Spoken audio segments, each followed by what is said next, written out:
नमस्कार, आदाब, जय भीम, सत श्री अकाल।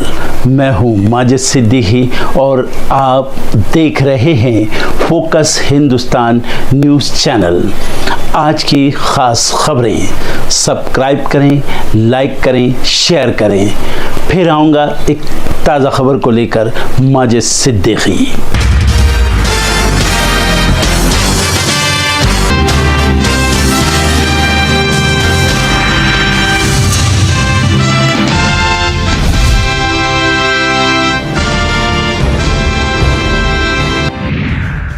कश्मीर में आतंक के समूल नाश के लिए चौतरफा वार, आर्मी का बड़ा एक्शन जारी। अब तक 9 कथित आतंकियों के मकान ध्वस्त। पहलगांव आतंकी हमले के खिलाफ देश भर में विरोध प्रदर्शन जारी, आज भी कई राज्यों में दिखेगा असर। पहलगांव हमले पर सर्वदलीय बैठक में शामिल न होने पर खरगे ने की पीएम मोदी की आलोचना, बिहार में चुनावी भाषण देने गए थे। आज मन की बात के 121वें एपिसोड में देश दुनिया को संबोधित करेंगे पीएम मोदी, पहलगांव पर कर सकते हैं बात। ईरानी राष्ट्रपति ने पीएम मोदी को किया फोन, पहलगांव हमले की तीखी निंदा की, आतंकवाद के लिए कोई जगह नहीं। डर की वजह से छटपटा रहा पाकिस्तान, एलओसी पर लगातार तीसरे दिन फायरिंग, भारत ने दिया मुंहतोड़ जवाब। मुंबई के ईडी कार्यालय की इमारत में लगी भीषण आग, फायर ब्रिगेड मौके पर पहुंची। हेमा मालिनी ने यूपी के सीएम योगी से मथुरा के विकास के लिए मांगे 1384 करोड़, बोली शहर की छवि हो रही खराब। आतंकी हमले के बाद भारत नेपाल सीमा पर अलर्ट, बिहार की सरहद से लगे इलाकों पर पैनी नजर। कोलकाता बनाम पंजाब मैच में बारिश बनी विलेन, रद्द होने के बाद दोनों को एक एक अंक मिला।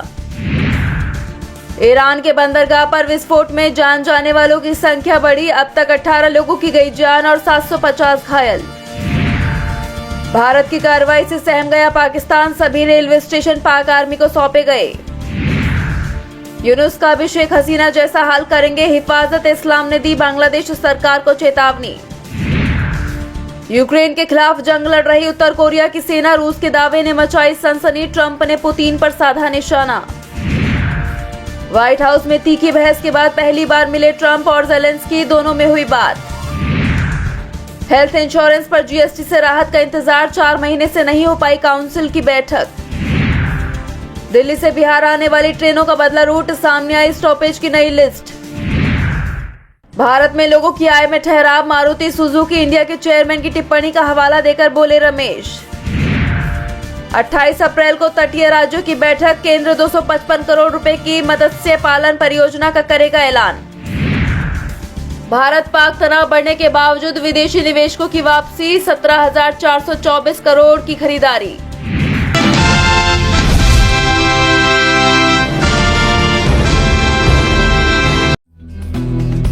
महाराष्ट्र के कोल्हापुर जिले के कागल तहसील के यमगे गांव के एक धनगढ़ के बेटे ने कमाल कर दिया।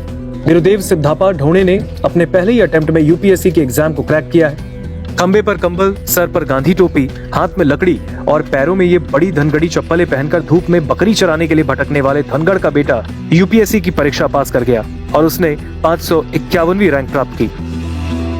अपने मामा के गाँव में एक दोस्त जोर जोर से चिल्लाते हुए आया और उसने वीरुदेव से कहा कि वीरुदेव, तुम यूपीएससी की परीक्षा पास कर गए हो। उसके माँ बाप वहीं पर थे, उन्हें ऐसा लगा कि अब उनका बेटा साहब बन गया है। इतना ही समझ में आया और वीरुदेव के साथ उसके माँ बाप और परिजन खुशी से झूम उठे। वीरुदेव यूपीएससी की परीक्षा पास करने वाला कागल तहसील का पहला छात्र है। वीरुदेव ने 2024 में केंद्रीय लोक सेवा आयोग की परीक्षा दी। 27 साल की आयु में पहले ही अटेम्प्ट में वीरुदेव 551वीं रैंक से ये परीक्षा क्रैक कर गया है। दरअसल वीरुदेव के आईपीएस क्रैक करने की पीछे की वजह भी बेहद अलग है। वीरुदेव का मोबाइल भी गुम हुआ था और वो पुलिस थाने में शिकायत करने के लिए गया तो पुलिस ने उसकी मदद नहीं की। वहीं पर वीरुदेव ने ठाना कि वो आईपीएस ऑफिसर बनेगा और वीरुदेव दिन रात मेहनत करते हुए रोजाना 22 घंटे पढ़ाई करता रहा। उसने यूपीएससी की पढ़ाई के लिए दिल्ली में डेरा डाला और माँ बाप का नाम रोशन कर दिया। 10वीं और 12वीं कक्षा में कागल तहसील के मुरगुड़ केंद्र में वीरुदेव पहले नंबर से पास हुआ और पुणे के सीओपी इंजीनियरिंग कॉलेज में पढ़ने के लिए दाखिल हुआ। वीरुदेव के पिता सिद्धापा ढोणे भी 12वीं कक्षा तक पढ़े, लेकिन उसके बाद बकरियों को चराने की पारंपरिक व्यवसाय करते हुए उन्होंने जिंदगी बसर की है।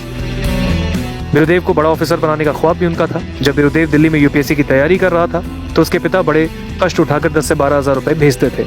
उतनी रकम में वीरुदेव गुजारा कर लेता। बिरुदेव ने कहा कि उसके पिता कई बार अलग नौकरी करने की सलाह देते रहे, लेकिन वो जिद पर अड़ा रहा और आखिरकार वो आईपीएस बन गया है।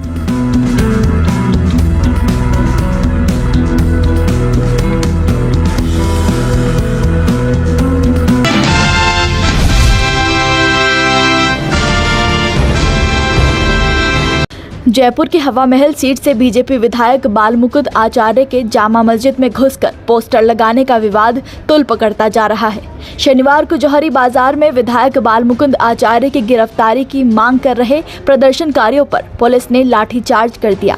इसके बाद जौहरी बाजार का इलाका बंद कर दिया गया और हर तरफ बस पुलिस फोर्स तैनात नजर आई। दरअसल असर की नमाज के बाद सैकड़ों की संख्या में मुस्लिम समाज के लोग सड़कों पर उतर आए और विधायक बालमुकुंद आचार्य की गिरफ्तारी की मांग करने लगे, जिन पर पुलिस कर्मियों ने लाठीचार्ज कर दिया। जानकारी के मुताबिक हवा महल विधानसभा क्षेत्र से बीजेपी विधायक बालमुकुंद आचार्य पर माहौल खराब करने के आरोप पर उनकी गिरफ्तारी की मांग कर रहे प्रदर्शनकारियों ने नारेबाजी की। इसके बाद पुलिस ने प्रदर्शनकारियों पर लाठियां बरसाई। दरअसल शुक्रवार रात बीजेपी विधायक बालमुकुंद आचार्य जामा मस्जिद पहुंचे थे। आरोप है कि उन्होंने मस्जिद में आपत्तिजनक पोस्टर चिपकाए और कुछ नारे लगाए। इसके विरोध में लोगों ने शनिवार शाम नमाज के बाद सड़कों पर बैठकर प्रदर्शन शुरू कर दिया।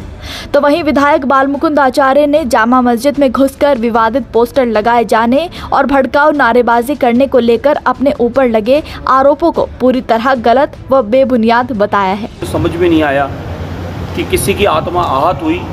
पाकिस्तान मुर्दाबाद बोलने से किसी की आत्मा आहत कैसे हो सकती है हिंदुस्तान के कोई भी व्यक्ति की। और मैं सभी धर्मों का सम्मान करता हूँ। सबके अपने अपने धर्म, अपनी प्रार्थना पूजा पद्धति है और संविधान के हिसाब से देश चलता है, सबको अधिकार मिला हुआ है। फिर भी किसी को किसी प्रकार का कोई आहत हुआ है, किसी की आत्मा दुख पाई है, तो उसके लिए मैं खेद प्रकट करता हूँ। लेकिन पाकिस्तान आतंकवाद मुर्दाबाद ये मेरे शब्द बराबर रहेंगे।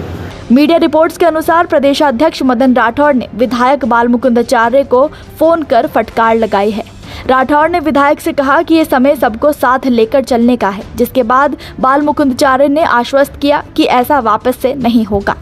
मीडिया से बात करते हुए मदन राठौड़ ने कहा कि किसी भी जनप्रतिनिधि को ऐसा करना शोभा नहीं देता। जनप्रतिनिधियों को सार्वजनिक रूप से ऐसे कृत्यों से बचना चाहिए, सभी के साथ सामंजस्य बनाकर चलना चाहिए। तो वहीं कांग्रेस विधायक रफीक खान ने भी बालमुकुंद आचार्य पर हमला बोला।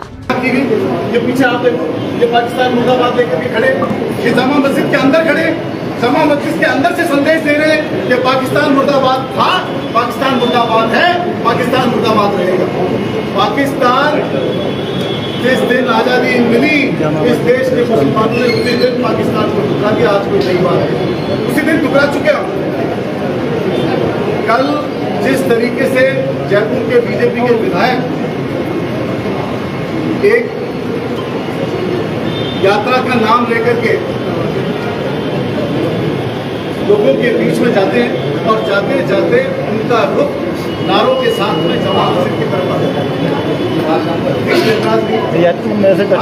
नारे लगाते जामा मस्जिद के अंदर चल जाते। जामा मस्जिद वो स्थान है जो हर शहर में एक जामा मस्जिद होती है और जिसकी एक आवाज पे हमारे ईद की नमाज होती है, बकरीद की नमाज होती है, धार्मिक गाइडेंस मिलती है, रिलीजियस गाइडेंस मिलती है, तो किसकी आवाज माने। हालांकि मुस्लिम समुदाय का कहना है कि उनका गुस्सा दुश्मन देश के खिलाफ नारेबाजी को लेकर नहीं, बल्कि मस्जिद के बाहर जो धार्मिक नारे लगाकर माहौल खराब करने की कोशिश की गई उसको लेकर है और इसी आरोप के तहत विधायक बालमुकुंद की गिरफ्तारी की मांग की जा रही है। कांग्रेस विधायक रफीक खान ने भी कहा कि स्थिति अब नियंत्रण में है और किसी को माहौल बिगाड़ने नहीं दिया जाएगा। पुलिस ने इलाके में फ्लैग मार्च भी निकाला और जनता से शांति बनाए रखने की अपील की है।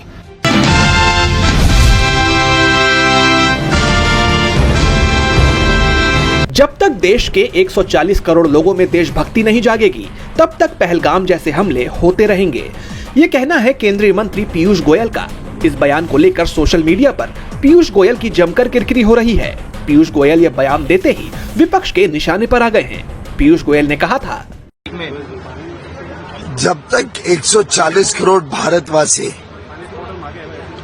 देशभक्ति और राष्ट्रवाद को अपना परम धर्म मानते नहीं है, तब तक इस प्रकार की घटनाएं देश को परेशान करते रहेंगे। अब केंद्रीय मंत्री के इस बयान को लेकर कांग्रेस ने तीखा हमला बोला है। कांग्रेस ने अपने एक्स पोस्ट में लिखा, मोदी के मंत्री का साफ कहना है कि भारत के लोगों की वजह से आतंकी घटनाएं हो रही हैं, क्योंकि वो देशभक्त नहीं हैं। कहा सरकार को अपनी चूक की जिम्मेदारी लेनी चाहिए थी। उल्टा मोदी के मंत्री आतंकी हमले का ठीकरा जनता पर ही फोड़ रहे हैं, जनता को ही देशद्रोही बताने में लगे हैं। वहीं पार्टी प्रवक्ता पवन खेड़ा ने भी सवाल उठाया कि पहलगाम आतंकी हमले के बाद पिछले 4 दिन में किस नेता ने क्या किया या कहा। उन्होंने लिखा, राहुल जी घायलों से मिलने कश्मीर गए, मोदी जी चुनाव प्रचार करने बिहार गए। कांग्रेस ने सर्वदलीय बैठक की मांग की, बीजेपी ने सर्वदलीय बैठक में झूठ बोला। कांग्रेस ने सरकार से पाकिस्तान को 2 टूक जवाब देने को कहा। बीजेपी ने इस हमले के लिए देशवासियों में देशभक्ति की कमी को जिम्मेदार ठहरा दिया। मोदी के मंत्री के बयान और विपक्ष के आरोपों के बाद सवाल ये उठता है कि क्या सुरक्षा और खुफिया तंत्र की नाकामी के लिए देश की जनता जिम्मेदार है? क्योंकि यह बयान बीजेपी की कार्यशैली पर सवाल खड़े करता है। क्योंकि जब देश संकट में हो तब सरकार को जवाबदेही लेनी चाहिए, ना कि जनता को दोष देना चाहिए।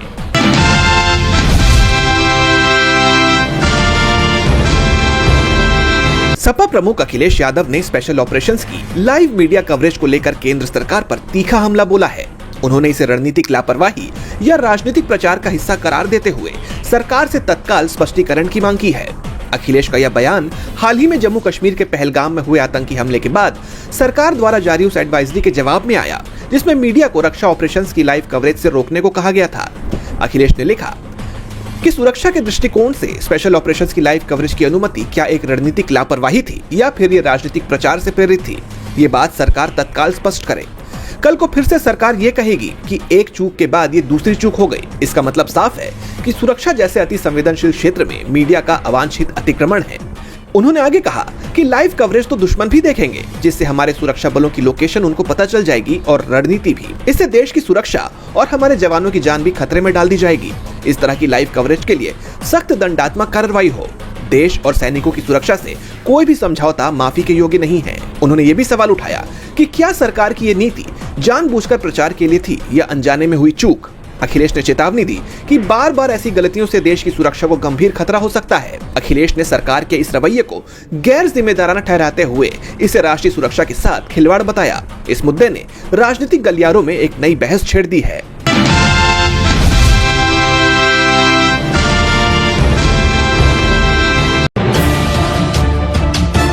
पाकिस्तान के कब्जे वाले कश्मीर यानी पीओके में झेलम नदी का जल स्तर अचानक बढ़ गया, जिससे कई इलाकों में बाढ़ आ गई। इसके बाद अधिकारियों ने अलर्ट जारी कर स्थानीय लोगों को सुरक्षित जगह पर जाने को कहा। रिपोर्ट्स के मुताबिक प्रशासन ने हटियन बाला इलाके में वाटर इमरजेंसी की घोषणा की। वहीं मस्जिदों से भी लगातार चेतावनी जारी की जा रही है। राजधानी मुजफ्फराबाद के डिप्टी कमिश्नर मुदस्सिर फारूक ने स्थानीय निवासियों से झेलम नदी के नजदीक के इलाकों में जाने से बचने को कहा है। उन्होंने झेलम में ज्यादा पानी छोड़े जाने को भारत की ओर से जानबूझकर उठाया गया कदम बताया। आरोप ये भी लगाया कि भारत ने मुजफ्फराबाद के हटियन बाला इलाके में झेलम नदी में बिना किसी सूचना के पानी छोड़ा। मुजफ्फराबाद प्रशासन ने जल आपातकाल लागू कर दिया है। उरी में अनंतनाग जिले से चकोठी में पानी घुसने से झेलम नदी में अचानक भयंकर बाढ़ आई, जिससे स्थानीय लोगों में भय और दहशत फैल गई। वहीं मुजफ्फराबाद जिला प्रशासन का आरोप है कि भारत द्वारा सामान्य से अधिक जल प्रवाह छोड़े जाने के कारण झेलम नदी में मध्यम बाढ़ आई है।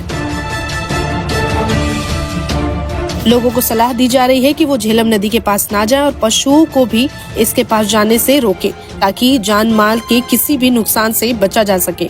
डिप्टी कमिश्नर फारूक ने कहा कि भारत ने झेलम नदी में सामान्य से ज्यादा पानी छोड़ दिया, जिस वजह से बाढ़ आई। अभी घबराने जैसी कोई बात नहीं है, फिर भी हमने लोगों को नदी वाले इलाके से दूर रहने और वहां पर जानवरों को भी ना ले जाने की अपील की। वहीं राज्य आपदा प्रबंधन प्राधिकरण SDMA के डायरेक्टर ज्यादा पानी छोड़े जाने को लेकर ये कह रहे हैं कि इस मामले में उन्हें कोई पूर्व चेतावनी नहीं मिली। उन्होंने आगे बताया कि पानी को मंगला बांध तक पहुंचाने में समय लगेगा। फिलहाल निचले इलाके में सुरक्षा उपाय पहले से ही लागू कर दिए गए हैं। राजनीतिक विश्लेषज्ञों का कहना है कि भारत द्वारा हाल ही में सिंधु जल संधि IWT को स्थगित करने की धमकी के बाद ये अप्रत्याशित कदम आश्चर्यजनक नहीं है। इससे दोनों देशों के बीच तनाव और बढ़ सकता है। बता दें 1960 में भारत के प्रधानमंत्री जवाहरलाल नेहरू और पाकिस्तान के राष्ट्रपति अयूब खान के बीच ये समझौता हुआ था। समझौते में सिंधु बेसिन से बहने वाली 6 नदियों को पूर्वी और पश्चिमी हिस्से में बांटा गया था। पूर्वी हिस्से की नदियों में रावी, व्यास और सतलुज के पानी पर भारत का पूरा अधिकार है। पश्चिमी हिस्से की नदियों सिंधु, चिनाब और झेलम का 20% पानी भारत रोक सकता है। वहीं पाकिस्तान ने सिंधु जल संधि के खत्म होने को एक्ट ऑफ वॉर बताया है।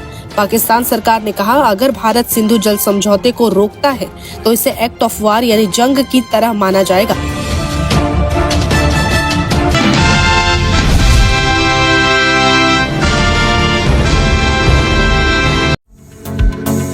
वर्ल्ड बैंक ने कहा है कि भारत 2011-12 और 2022-23 के बीच यानी कि 10 साल के भीतर 17.1 करोड़ लोगों को अत्यंत गरीबी से बाहर निकालने में कामयाब रहा।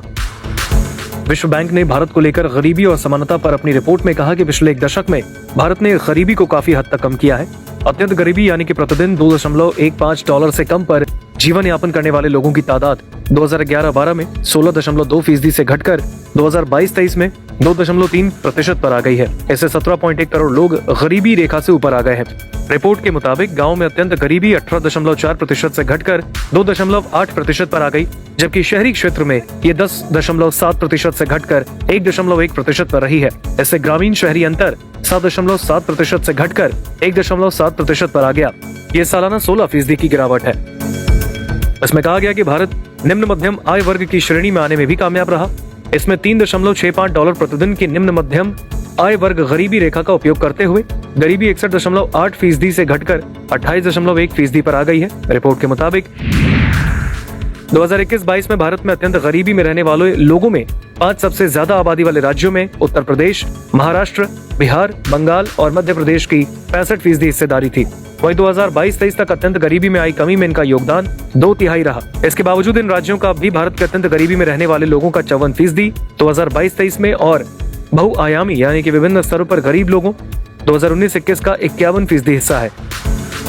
रिपोर्ट के मुताबिक महिलाओं के बीच रोजगार दर बढ़ी है। शहरी बेरोजगारी वित्त वर्ष 2024-25 की पहली तिमाही में 6.6% तक घट गई, जो 2017-18 के बाद सबसे कम है। इसमें चुनौतियों का जिक्र करते हुए कहा गया कि युवा बेरोजगारी 13.3% है।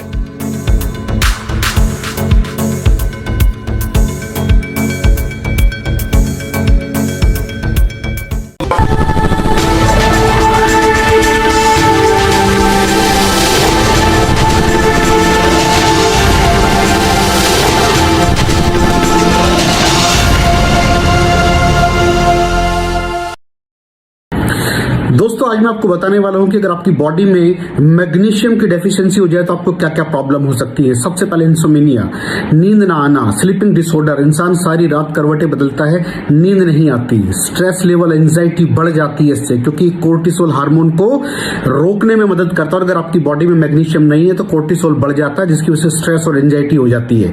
मूड स्विंग्स, इंसान को पता नहीं चलता उसके मूड स्विंग्स होते हैं, थोड़ी थोड़ी देर में गुस्सा आना, थोड़ी थोड़ी देर में चिड़चिड़ापन होना, क्योंकि ये सेरोटोनिन हार्मोन को बढ़ने में मदद करता है। अगर आपकी बॉडी में less magnesium is equal to less serotonin, और सेरोटोनिन हैप्पीनेस का हार्मोन है। अलावा इसके ये फटीग को भी कम करता था। अगर आपकी बॉडी में मिनरल डेफिशिएट है, अगर आपकी बॉडी में मैग्नीशियम नहीं है तो आपको थकावट बहुत जल्दी फील होगी, जरा सा काम करती है आपकी बॉडी थक जाएगी।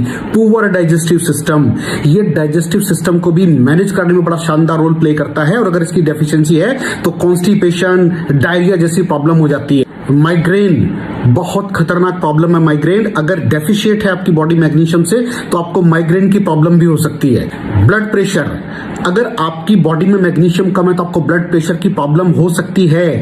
इरेगुलर हार्ट बीट, ये हार्ट बीट का बढ़ जाना, कम हो जाना, बढ़ जाना, कम हो जाना, मैग्नीशियम डेफिशिएट होने की निशानी है। ऑस्टियोपोरोसिस, बोन हेल्थ वीक हो जाती है, क्योंकि आपकी बॉडी का 60% जो मैग्नीशियम है वो आपकी बोन्स के अंदर होता है। अगर आप बाहर से मैग्नीशियम नहीं ले रहे हैं तो आपकी बॉडी जो है वो हड्डियों में से लेना शुरू कर देती है, जिसकी वजह से ऑस्टियोपोरोसिस की प्रॉब्लम भी हो सकती है, आपकी हड्डियां कमजोर हो जाती हैं। और मसल क्रैम्पिंग, मसल क्रैम्प, नस पे नस का चढ़ जाना, मसल्स पे अकड़ जाना, बिल्कुल चलना मुश्किल हो जाता है। तो मसल क्रैम्पिंग भी तभी होती है जब आपकी बॉडी में मैग्नीशियम की डेफिशिएंसी हो। और दोस्त, हमारे यहाँ 90% से ज्यादा लोग मैग्नीशियम डेफिशिएंसी के शिकार हैं। कहां से मिलेगा मैग्नीशियम, कितनी मात्रा में लें, किस क्वालिटी का लें? तो उसका जवाब है वेस्टीज प्राइम CMD।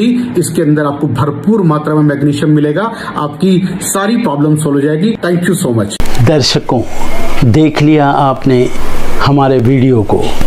हमें खुशी होगी कि आपने हमारे न्यूज़ को लाइक किया और दूसरों को शेयर किया। अगर अभी तक हमारे चैनल फोकस हिंदुस्तान को सब्सक्राइब नहीं किया है तो तुरंत सब्सक्राइब करें, कमेंट करें और बेल आइकॉन को प्रेस करें। हम हाजिर हैं खबर के लिए।